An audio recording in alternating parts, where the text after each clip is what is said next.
Hey there gamers, welcome back to Bad Souls Cryptic Gaming here. So we're going to be running through Rise of the Mammoth. We have to fight this giant mammoth over here in a cave.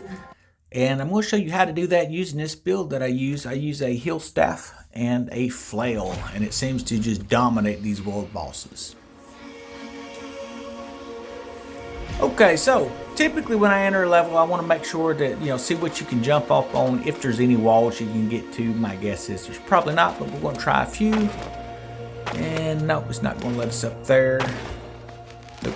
So let's try over here to the right. Looks like there might be a little nook if you can get up high. Sometimes they can't get to you. Nope. Alright, so I guess we're just going to be fighting straight in on them.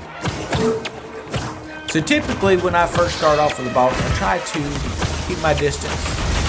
I use lightweight armor so I can roll out of the web, things like that, lightning and stuff that they call that.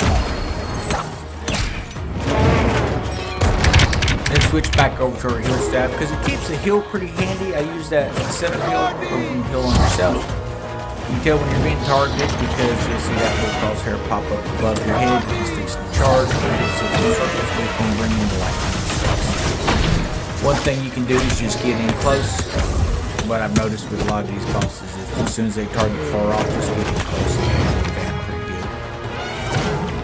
So about 50% on his health there. He's going down a lot easier than what I figured he was. If you get in these levels and you realize that, hey man, my gear just isn't cutting it, I do recommend that you run some of the mutated expeditions. That's what this armor that I'm wearing is from, mutated expeditions, and a lot of the weaponry that I use as well. I've got a gear score of 695, so still not in those 700s, got a few 700s, but we want to get everything up to 725, which is going to require some crafting things as well. So we're still working on some of those crafting abilities, but they need to come in on pretty good, as you can see.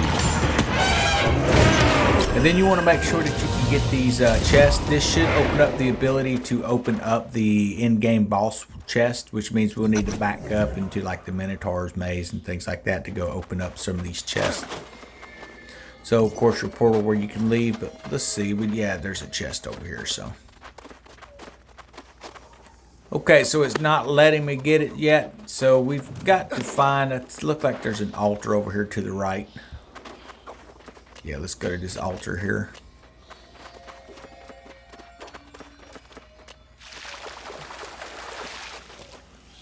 Okay, so we should be able to open it up now. Which means once we get back to the main world, we can start opening up these chests with this mark on it. Looks like we've got 2 of 4, so we might run across a few that we still got to beat some of these end bosses, but it seems to be going along pretty good.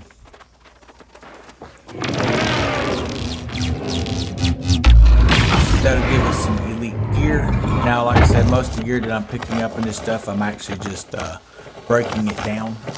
It's bound to player, so you can't really sell it, but break it down and it gives me some dark matter and things like that that I can use for crafting up to my 725. So make sure we've not missed anything in here real quick.